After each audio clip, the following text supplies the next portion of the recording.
It can be inferred that both authors would be likely to agree with which one of the following statements.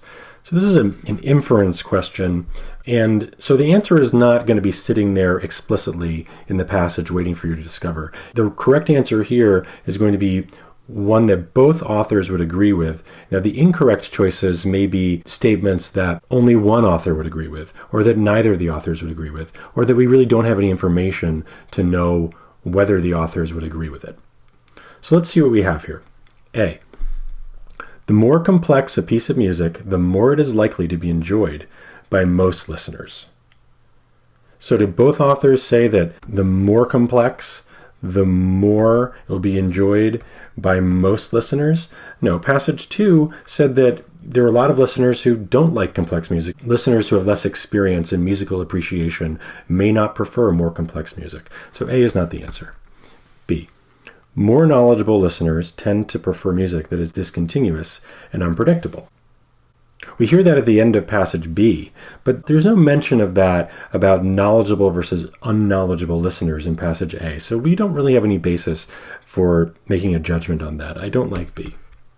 C, the capacity of music to elicit strong emotional responses from listeners is the central determinant of its artistic value. Okay, that's phrased in a pretty extreme way. The central determinant of its artistic value, neither passage really said anything about that. Passage A and passage B steered clear of saying this is why music is valuable, so I'm not sure we have any basis for making a judgment on that one either.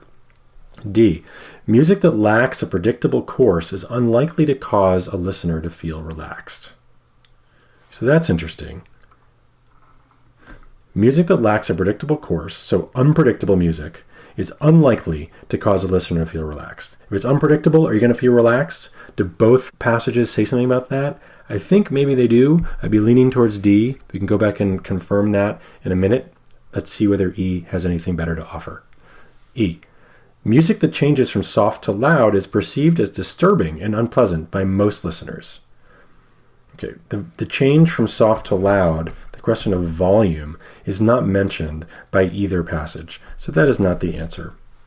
Again, we have no basis for knowing what the authors would say about a sudden change in volume. We've talked about discontinuity, we've talked about relaxing and rhythmic and harmonious music, but so let's go back and see if we can verify D. On test day, you would probably just choose D and move on, but since we're here, let's go ahead and prove this to ourselves. So unpredictable music is unlikely to make a listener feel relaxed. Let's find the proof for that.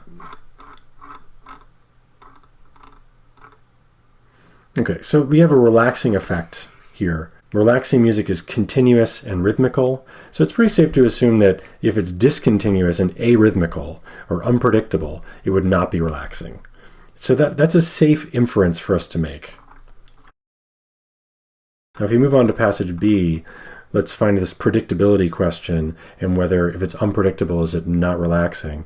And passage B focuses on expectations and the way those expectations are either fulfilled or not. And relaxation only happens when we have resolution. If it's unpredictable, that creates the buildup